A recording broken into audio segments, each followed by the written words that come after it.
মানিকচকে cyber প্রতারণার শিকার এবার কলেজ ছাত্রী। সরকারি নার্সিং কোর্সের সুযোগ পাইয়ে দেওয়ার নামে খোয়া গেল প্রায় 2 লক্ষ টাকা। পরিবারের অজান্তেই টাকা দিয়ে দেওয়ার ফলে মানসিক অবসাদে ভুগছে সেই কলেজ ছাত্রী। সেই ছাত্রীর বাড়ি যেতে দেখা যায় কান্নায় ভেঙে পড়েছে সে। পরিবার বিষয়টি জানতে পেরে ইতিমধ্যেই সাইবার ক্রাইম থানায় লিখিত অভিযোগ দায়ের করেছে। তারপরেও প্রতারকের পক্ষ থেকে দেওয়া হচ্ছে হুমকি, আরও টাকা না দিলে মিথ্যে অভিযোগে ফাঁসিয়ে দেওয়া হবে বলে অভিযোগ। পুলিশি সহায়তার আবেদন কলেজ ছাত্রীর পরিবারের। মানিকচকের লালবাথানি এলাকায় বাসিন্দা, পেশায় চাষী বিপিন সরকার। পরিবারের স্ত্রী ছাড়াও রয়েছে 2 মেয়ে 1 ছেলে। সকলের বড় মানিকচক কলেজের প্রথম বর্ষের ছাত্রী বিউটি সরকার। জানা গেছে বিগত বছর জিএনএম এবং এএনএম কলেজে ভর্তির জন্য পরীক্ষা দেয় বিউটি, তবে সেই সময় সে উত্তীর্ণ হতে পারেনি। সেই সময় তার এক বান্ধবী তাকে গোপাল ঘোষ নামে এক শিক্ষকের সঙ্গে যোগাযোগ করতে বলে এবং জানান তার সাথে যোগাযোগ করলে সে নার্সিং কোর্সে ভর্তি হতে পারবে, কিন্তু সে তাতে আগ্রহ দেখায়নি।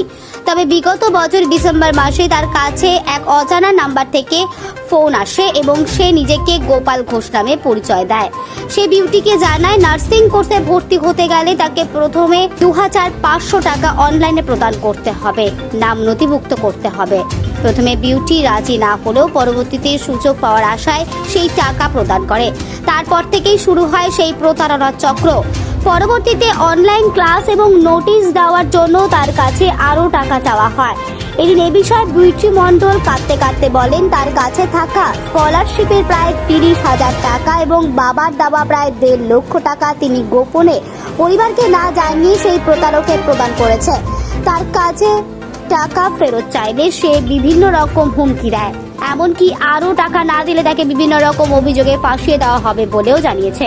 বিষয়টি কিছুদিন আগে সামনে এসেছে পরিবারের। তারপর তারা মালদাহ সাইবার ক্রাইম থানায় লিখিত অভিযোগ দায়ের করেছে, আর সেই অভিযোগের ভিত্তিতেই তদন্তে নেমেছে পুলিশ। ওকে জিএনএম এএনএম এর যে এক্সাম হয় 2 বছর থেকে, ওই এক্সামের নাম করে যে আমি তোমাকে এএনএম এক্সামে পাস করিয়ে দিব, ওই কোশ্চেনটা দিব, বাকি তুমি যদি শুধু তোমার অ্যাডমিটের যে নাম্বার থাকে ওটা লিখে আমি তোমার এই ইউমারটা চেঞ্জ করে দেবো, এইভাবে ওর কাছে বলে ধাপে ধাপে টাকা নিয়েছে। আমরা তবুও জানি না, বাড়িতে জানি চুরি হয়েছে, বাড়ির লোক কিছুই জানি না। 28 তারিখ যখন আমি জানতে পারি, তো ওর প্রথমে ওর মাকে জানাই যে এরকম ব্যাপার, ওর কাছে ফোনটা দিও না। তো বললো ঠিক আছে আমি দিব না। তো পুরোদিন ওর কাছে ফোন দেওয়া হয়নি। যখন ওর ফোনটা আমি চেক করি, ওর ফোনে দেখতে পাই অনেকগুলো স্ক্রিনশট, ও যে টাকা যে শেয়ার করছে ওএমআর এর মাধ্যমে, যে কিউআর কোডের মাধ্যমে যে টাকাগুলো দিয়েছে সেখানে দেখতে পাই। তখন আমি ওকে যখন ওগুলো দেখিয়ে বলি, ও তখন কাঁদতে কাঁদতে আমার কাছে কথাগুলো বলে, আস্তে আস্তে বলে যে এরকম আমার কাছ থেকে টাকাটা নিয়েছে, সেটার নাম গোপাল ঘোষ আমাকে বলছে, কিন্তু কিউআর কোডের মাধ্যমে যেটা টাকা যাচ্ছে ওটার নাম আছে মমিন শেখ। এইভাবে তখন আমরা সাইবার ক্রাইমে জানাই। ওখান থেকে আমাদেরকে বলেছিল যে ঠিক আছে আমরা দেখছি, 5-6 দিন পর আমাদের সঙ্গে যোগাযোগ করবে। বলছে যে বিউটি আমাকে 1,82,000 টাকা দিয়ে দিয়েছে। স্যারটা ঠিকই বলছে যে 1,82,000 টাকা দিয়েছে, তো আপনি আমাকে 25,000 টাকা দেন, যার জন্য আমি তখন 1,50,000 টাকা আপনাদেরকে ঘুরিয়ে দিচ্ছি। ওটা তখন আমি ছিলাম পাশে, আমি ফোনটা নিয়ে বললাম যে কেন আমরা আপনাকে 25,000 টাকা বিশ্বাস করে দেবো, এত টাকা তো আপনাকে দেওয়া হয়েছে, তারপরেও তো একটা টাকাও রিটার্ন পাইনি, তো কিসের জন্য দেবো?